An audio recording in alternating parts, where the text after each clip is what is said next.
My name's Matt Shaw. I own and run Train Strong Personal Training in Eastbourne. I'm going to talk to you a little bit about a recent experience I've had on a trip of a lifetime to Argentina back in January. I've called this the yin yang of Aconcagua, a high altitude adventure. And it's all about my attempt to ascend Aconcagua. You might not have heard of Aconcagua before, but Aconcagua is the highest mountain that is outside of Asia. So in Asia you've got Everest, K2, all of the well-known mountains. Over in the Andes is where Aconcagua resides. It's 6,962 metres high. In feet, for those who like feet, it's 22,837.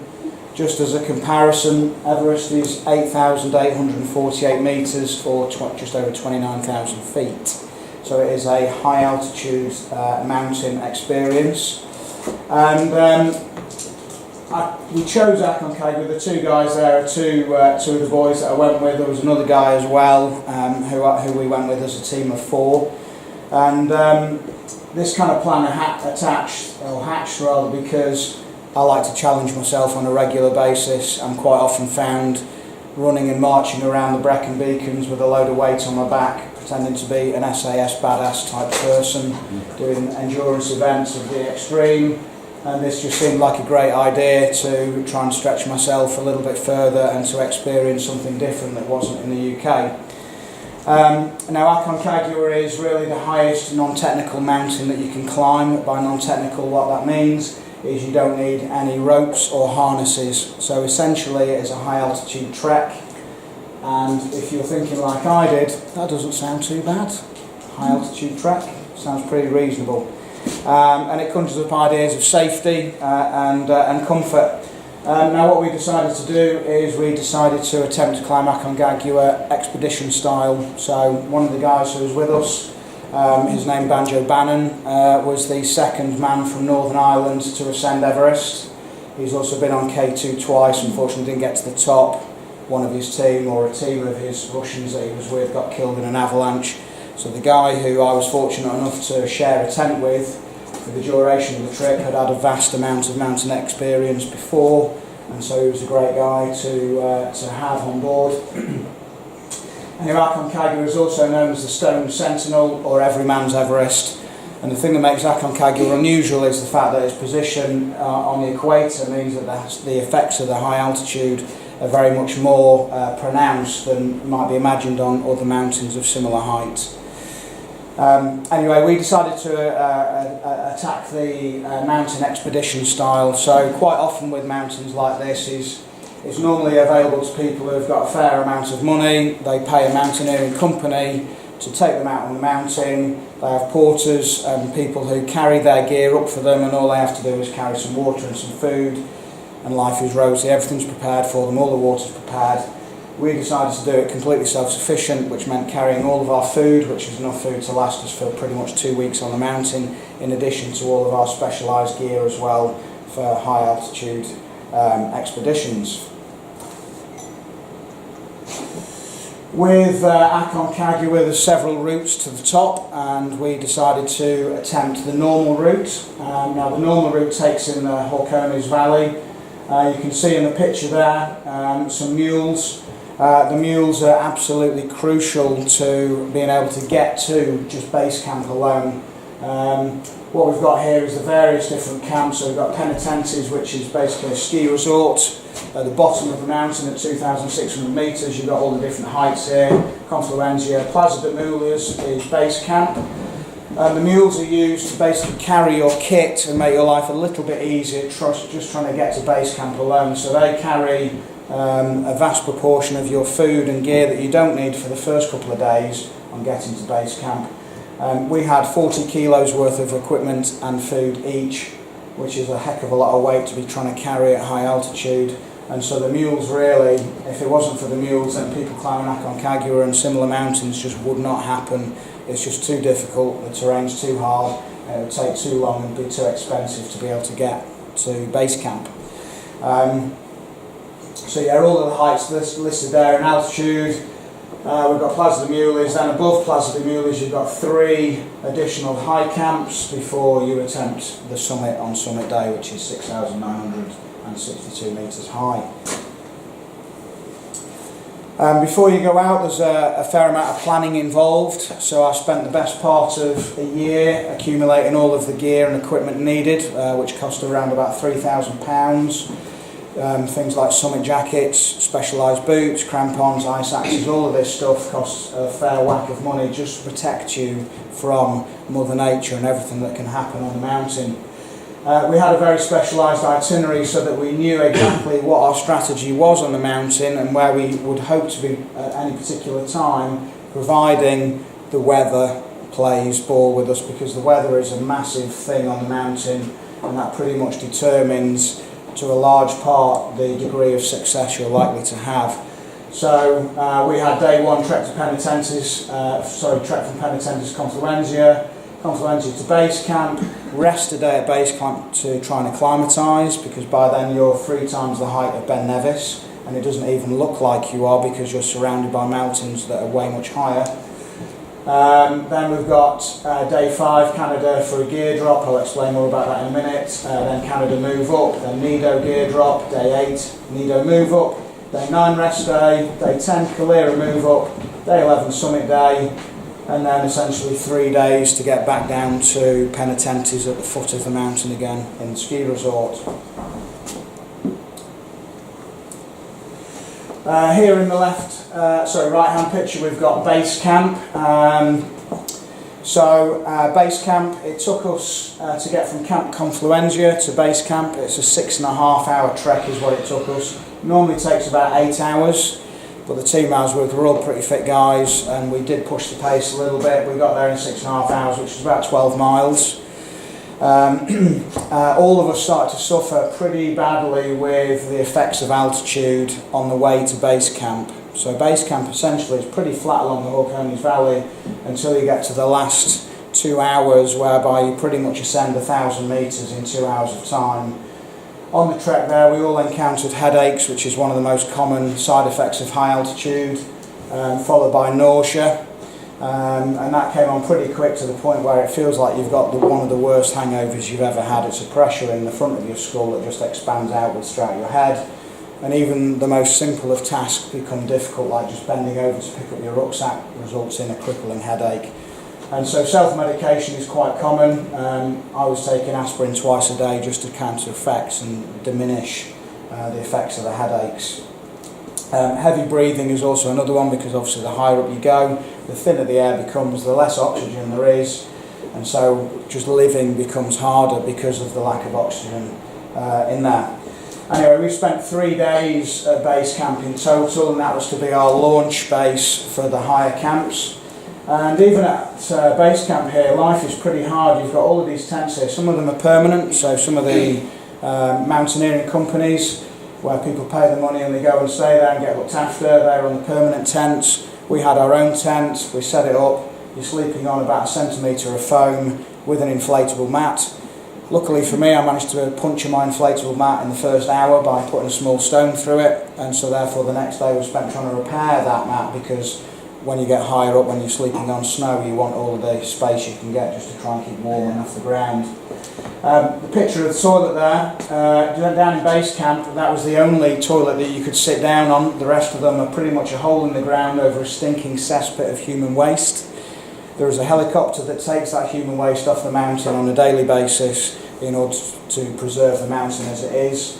And when you first arrive at base camp, you've got the sign here. Just here is the ranger's cabin, where they promptly hand you a poo bag in order for you to do all of your excrement into the bag, apart from the base camp as you go higher up, and then bring it down off the mountain to have it signed out again when you get off, so that nothing is left on the mountain to pollute the mountain. So it's well organised, but it is it's quite an experience. Okay, moving up. So there's a massive strategic element to climbing a mountain if you're doing it self-supported. And what that basically consists of is identifying all of the kit and food that you're going to need for the subsequent days each time you move higher up. Now, when we were moving up to the first high camp one from base camp, Camp Canada, The terrain here, you can see this is us climbing up here. We've got massive packs on our backs. You end up doing a gear drop and food drop first, so with 15 to 20 kilos on your back, going up at high altitude, you are crawling up at an absolute snail's pace. The smallest of movements require a massive amount of effort, and it took us about 3 to 4 hours to get to High Camp 1. And so we go up with our packs, we take up all of our food and our gear that we're going to need for the remainder of the trip before we get to summit height. We bury those under rocks in waterproof backpacks, and then we descend back down to base camp to acclimatise and rest until we then do a proper move up to the next camp the following day, whereby you take your tent, your sleeping bag and all of your summit gear. Bear in mind with summit gear you're looking at around about £1,500 worth of equipment there. You don't really want to be leaving that on a mountain buried under a rock for somebody else to help themselves to if they're having a bad time on the mountain. So it was a gear drop initially to High Camp 1. Then we came back down. When you get back down to base camp, you are pretty much wasted and exhausted because of the high altitude effort, and all you really want to do is climb into your sleeping bag and sleep for a couple of hours, rest the night, and then repeat the procedure the next day with a heavier pack because of all of the gear you've got, and also tents as well. So yeah, it's quite a strategic process. It's not just a walk up a mountain. There's a lot involved in terms of planning and making sure you know that you've got everything covered. When we were at High Camp 1 and we've moved up, the previous day had been completely dry. So Aconcagua is normally a dry mountain. Unfortunately, we were hit with what's to be the El Nino weather, which we're now encountering now. So we had a massive dump of snow on the second day that we were up at High Camp 1. But after that massive dump of snow came one of the most beautiful sunsets I've ever seen. It was absolutely phenomenal. Temperatures at this point were around about -25 to -30. Snow spin and snowdrift everywhere from the high winds that were starting to come in, and storms have been forecast for the rest of the week. We were up at High Camp 1 on the Sunday and we were due to summit on the Thursday, so we'd been waiting for the weather. The weather forecast was bad. High winds all week until the 18th, which was due to be our summit day. And there's just a picture of me there looking out the tent and just admiring the beautiful sunset there. Later that night, high winds came in as predicted, up to 65 kilometres an hour. It was brutally cold, even in your sleeping bag. The sleeping bags are designed down to, the ones we had were designed to keep you warm down to -35 degrees inside the tent.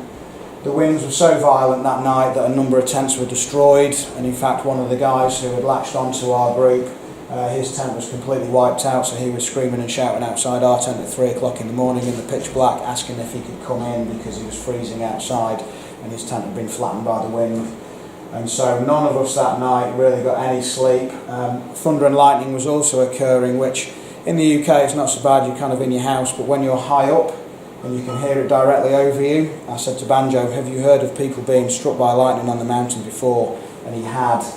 Puts you in a very vulnerable feeling position, and also one where really you have to kind of surrender yourself to what's happening on the mountain, because there's no way you can start to move down for vulnerability being hit by lightning, so you have to stay put and just hope for the best.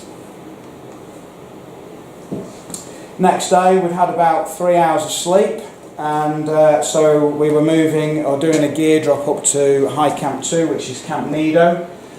And Camp Nido was a 4.5 to 5 hour trek up the mountain, by which time the mountain was covered in snow, as you can see there. This is we were coming along a traverse. None of these pictures really do the steepness of the mountain justice, but it's pretty much around about 60 degrees drop.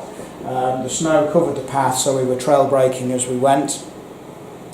And what kind of happens is, just moving around and taking one footstep after the next just becomes an all-out effort. And so day after day you're constantly in the red, and you're redlining it each day, so by the time you actually get up to where you're meant to be, you're completely exhausted and wiped out. And then if it's a gear drop, having to come back down again. And I remember being on the mountain, and at this point, it was from this point onwards, I just remember thinking, it must get easier from here. Because all of the internet stuff tells you that summit day is the hardest day, followed by your trek to base camp, which kind of gives you the idea that everything else is going to be fairly easy. It wasn't. Every day was absolutely savage, made worse by the fact that we've got this unseasonal snowfall and built well below freezing temperatures. One of the great things about altitude, it is the best diet I have ever been on, okay? Because what happens when you're at high altitude is it completely kills your appetite. We'd gone out there with packs of expedition food, dehydrated food, 1,000 calorie packs. Our intention had been to try and eat 2 of those per day, because when you're at high altitude, your body burns between 5 to 10,000 calories a day just to try and survive, including your effort moving up, because the oxygen is so thin, so you're burning calories at an extraordinary rate. And so therefore we need to get them back in order to sustain the amount of effort that's required to get up the mountain. Only problem is, you don't want to eat. Every time you do eat, you feel sick. So we were taking portions of porridge and blueberries and porridge and sultanas, which down at sea level sounds delicious. When you get on the mountain, it's the worst thing ever. The best thing was salami, cheese and crackers. And myself and Banjo got up to Camp Nido once we'd moved up, and it was like both of us were almost in tears. It tasted so good. It was like the best thing ever. And we shared a moment together on our 1 centimetre mats there, these corrugated mats that you can see are the only protection you've got from the snow, and our inflatable mats, and we just shared a moment there just snaffling salami and cheese and wishing that we'd bought a darn sight more of it up the mountain, because once that had gone, that was it, we were back on the packs again. But over the 12 days I was on the mountain, just to put in perspective of how much of a good diet it is, I lost 7 kilos in 12 days on the mountain without even trying and without even me feeling it falling off my body. It was quite something. Okay, so after High Camp 2, we'd done a gear drop, then we'd done a move up there, then we spent a day resting at High Camp 2, and really your days are pretty much spent, you think, once you've moved up, what are you going to do all day? Pretty much our entire day was spent melting snow, so we've got drinking water to have on the mountain, because up at this height, any source of water is frozen. The only source of water you've got is snow. We had a small stove that was around about 500 millilitres, operating on butane gas or a mixture of, and you have to melt all of your snow so that you can drink water. Now, because of the high altitude, you're needing to drink around about 5 litres a day each to compensate for the high altitude, because the more hydrated you are, the less side effects you feel. So 10 litres of water a day, it's taking around about an hour and a half to melt a litre of water a day. It's a full-time job. It's bloody boring and extremely tiring, and so your days are spent when you're not climbing up, you're either eating, sleeping or melting snow. So Camp Calera is High Camp 3. This was the 3 of us and another taking a picture as we were just overlooking. Incredibly beautiful terrain, I mean mind-blowingly beautiful. You can see for miles, and it's quite an experience. But the effort of living up there is almost too harsh to help you appreciate what it is that you're actually seeing, because everything is difficult. Even reaching for a lighter across the tent becomes a hard job. And so the bond that you form with your team is a really strong one, and it's quite something where you've got a group of friends and human beings all supporting each other in this ridiculously harsh terrain. So we got to Camp Calera, which was 5,870 metres. We'd set off at 11 AM, and it took us 5 hours to ascend to that height from High Camp 3. From High Camp 2, and freezing cold. And when we got to the top, I remember there was a part of the path whereby there was a wire fence, a wire handrail, and it was up a very steep, icy section. And one of the things that can happen at high altitude is it enhances your emotional state. And anyway, we were climbing up. It was this final section that was about 20 metres high, but it was just sheer ice. We hadn't been using crampons because we just hadn't needed it. And George and Rob had gone up ahead of me, and what had happened is my fingers had got so cold in my gloves that I couldn't actually feel my fingers anymore. And so trying to hold on to the steel cable rope to pull myself up was almost physically impossible. So as I climbed up, I fell over and started to slide down, by which point my breathing was already high, was now through the roof, and climbing up here, there's a kind of drop of around about 10 metres, which, you know, is enough to hurt yourself badly, and at that altitude it kind of brings things into perspective of how things can go badly wrong. By the way, at this height there's no support from medical staff or helicopters because it's too high for a helicopter to get in order to get you back down off the mountain, so you literally are on your own when you're at that height. Anyway, I remember stumbling and falling and just literally crawling on my hands and knees to try and get up this icy patch, and my breathing was so high that I was almost blacking out, and I saw this black figure come over, grab me by the scruff of my down jacket and literally drag me up the remaining 5 metres. And I didn't recognise who it was until when I got to the top it was George, and I was just completely overwhelmed with emotion. I was so happy to be up there. I've been so fearful of falling down and getting in and breaking something, and the altitude really does play on your emotions in terms of just heightening the gratitude that you feel towards another human being for just stepping out there and helping you in your time of need when you were really struggling. And so we got to High Camp 3, and we arrived there around about 4 o'clock in the afternoon, and then what we planned to do was to get up at 3:15 in the morning for Summit Day, because Summit Day is the longest and hardest climb.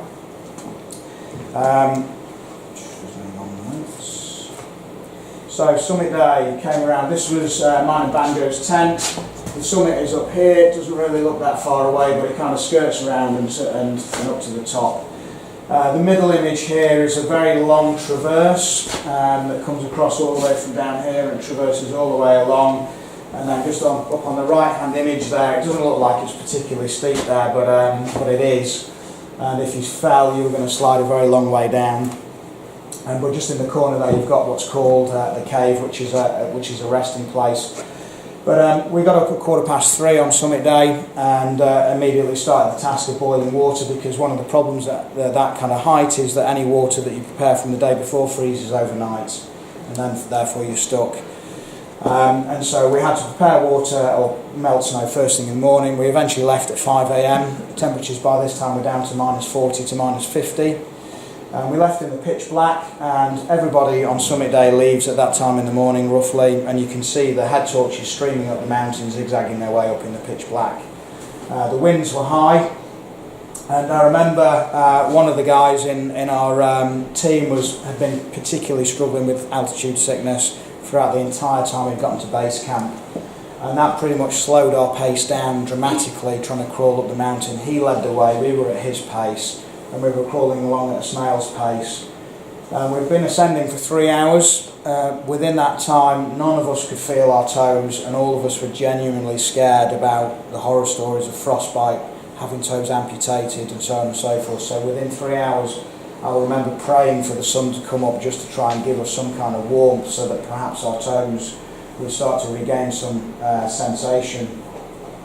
Anyway, after 3 hours, it wasn't looking good for the summit bid, and so Rob and George decided to turn back because one of the two of them were suffering so badly with fatigue that it was just clear that they were never going to get to the summit on this particular day. And so I had a conversation with Banjo and said, let's just try for another hour and just see if we can, by moving a bit quicker, if we can get our toes a bit warmer.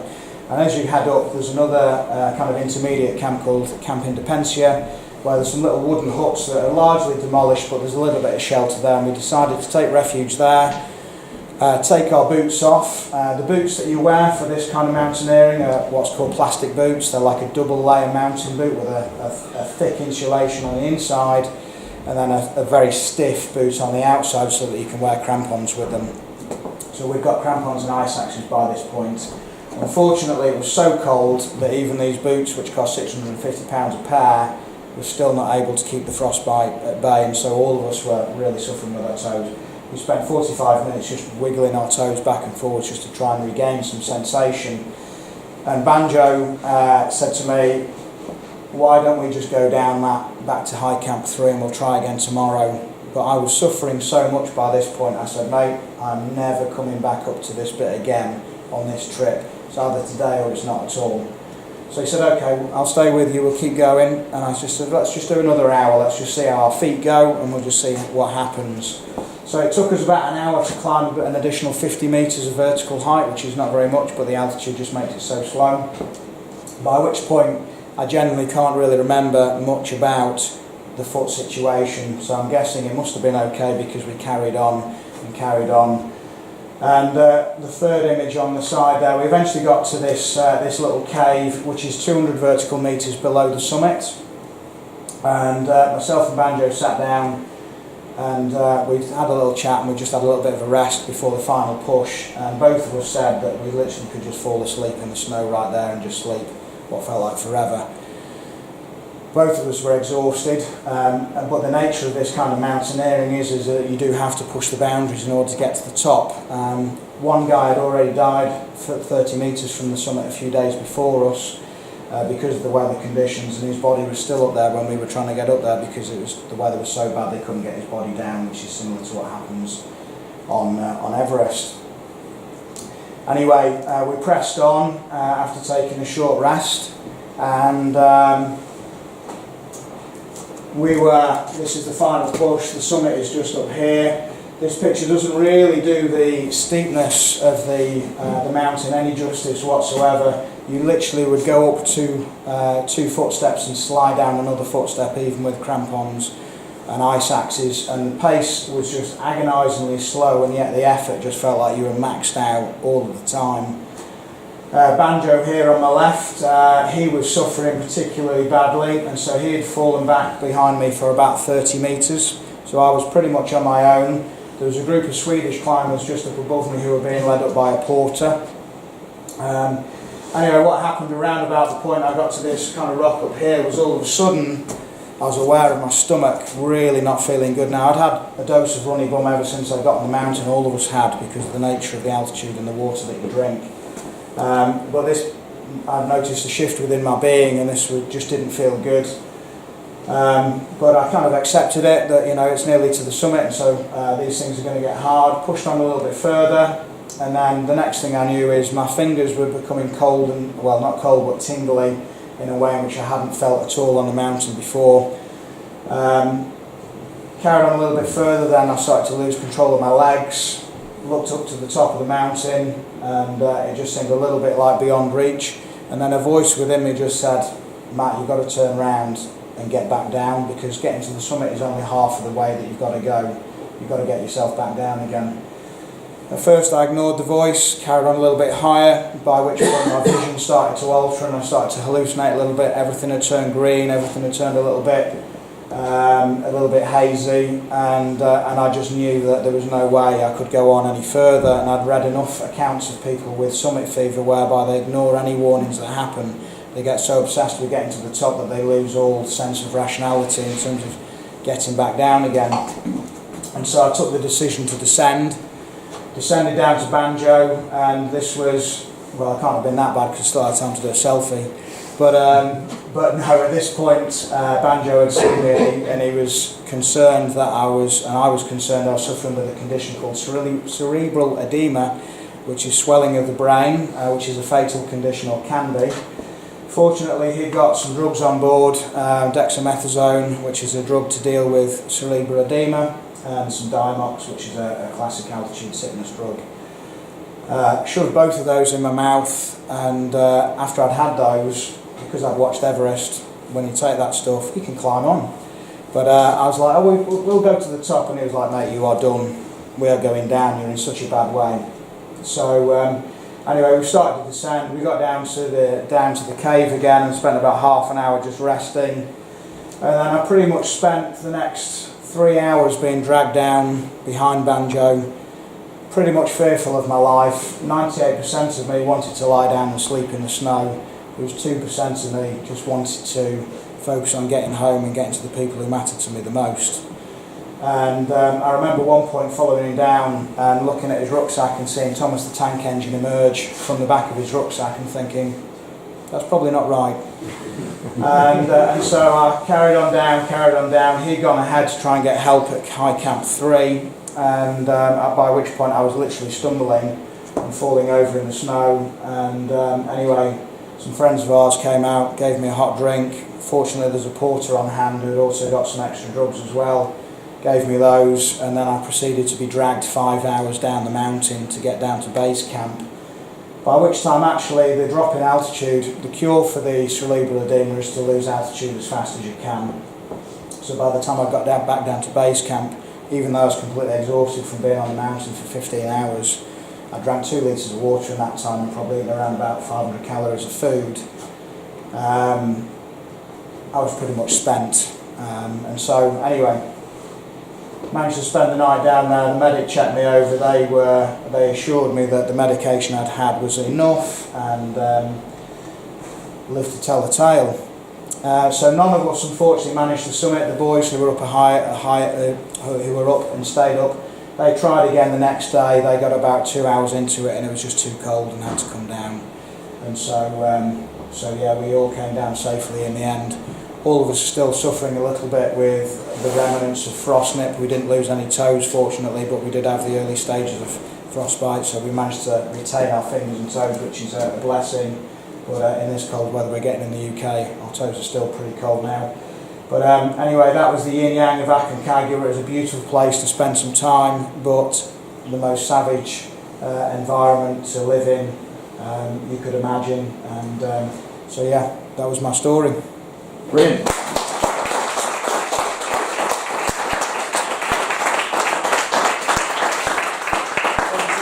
Very much. Thank you, Matt. So there will be some questions for you, I'm sure. I want to know what happened to Banjo. I love the name Banjo. You had a guy up on that mountain called Banjo. What a fantastic name. The thing is with, his name is Terence Banjo Bannon.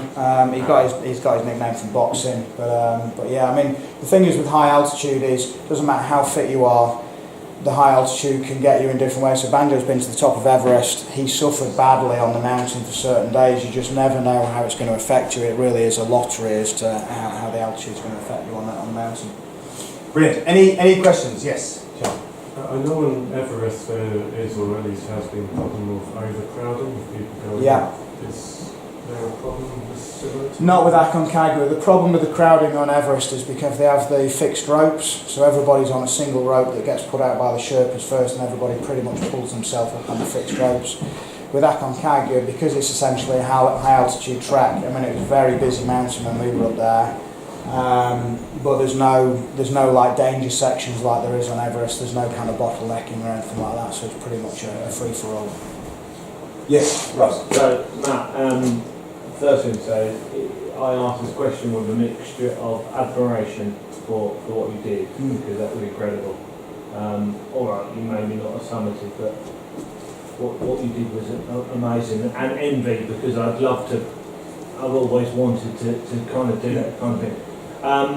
I've put myself out there in various events, and I understand what you say in terms of bonding with people, in terms of teams that I've been in the past.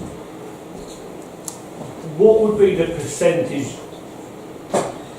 I suppose, difference in running up Beachy Head to walking 50 metres, which would be a very small part of it, on Aconcagua? Well, I mean, as you know, I've done some pretty tough events in the past. I do, yes. And I thought I was quite well prepared for this. Yeah. I wasn't prepared for this.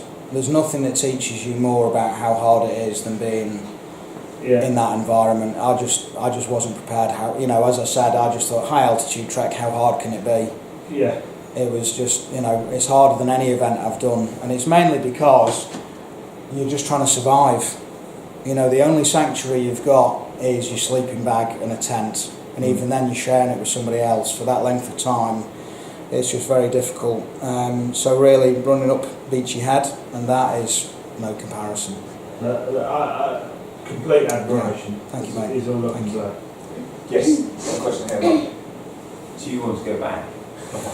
Yeah, so you learn a lot of lessons, and one of the mistakes that we made in our scheduling was that really what we should have done, I acclimatised very well, so each time we moved up to a camp and we spent a day resting, by the next day I pretty much felt normal, apart from occasionally being fairly out of breath. Had we have taken a rest day at Camp 3, I reckon I probably would have gotten to the top, so I was 150 metres from the top. The problem is the lottery with the weather, in that you're constantly looking at what the weather forecast is doing, and so you have to take a gamble on which is the best day to go. As it happened, we tried to summit on the Thursday, which was really windy and brutally cold. The Friday was the better day.